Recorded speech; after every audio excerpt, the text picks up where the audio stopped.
امت اللہ لا تحصوها، اے لوگوں اگر تم اللہ کی نعمتوں کو شمار کرنا چاہو، اللہ کی نعمتوں کا ایسا کرنا چاہو تو تم اس کو شمار نہیں کر سکتے، تو تم ان کو گن نہیں سکتے۔ انسان کے جسم میں کتنی نعمتیں ہیں اللہ کی گن ہی نہیں سکتا۔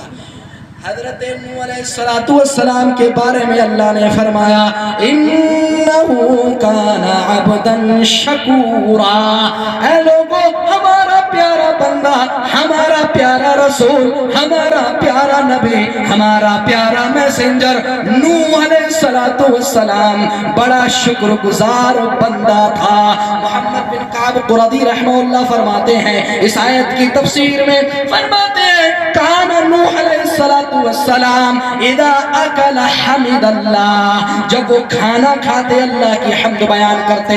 نوح علیہ السلام اذا شرب حمد اللہ، جب وہ پانی پیتے تو اللہ کی حمد بیان فرماتے۔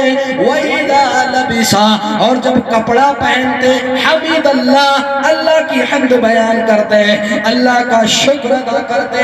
وَإِذَا رَكِبَ حمد اللہ، اور جب وہ سوار ہوتے، جب وہ سفر پر نکلتے اور کسی سواری پر سوار ہوتے، نوح علیہ السلام اس پر بھی اللہ کی حمد بیان کرتے ہیں۔ اس لیے اللہ نے خصوصی طور پر حضرت نوح علیہ السلام کا ذکر کیا ہے۔ میرے بھائیو، اللہ نے فرمایا حضرت نوح علیہ السلام اس کائنات کے اندر، اس یونیورس کے اندر 950 سال تک زندہ رہے، 950 سال تک دعوت و تبلیغ کا کام کرتے رہے۔ میرے بھائیو، اس اتنی لمبی مدت میں، اتنی لمبی عمر میں کبھی بھی انہوں نے ایک مرتبہ بھی اللہ کی ناشکری نہ کی، اللہ کی نعمتوں کی ناقدری نہ کی، ہمیشہ اللہ کی شکر گزاری کرتے رہے۔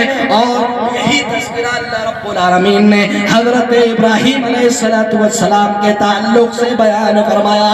اللہ نے فرمایا ان ابراہیم کان امتا قانتا للہ حنیفا ولم یک من المشرکین۔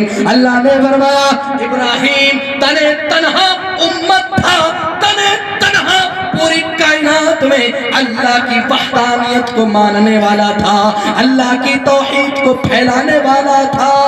قانتا للہ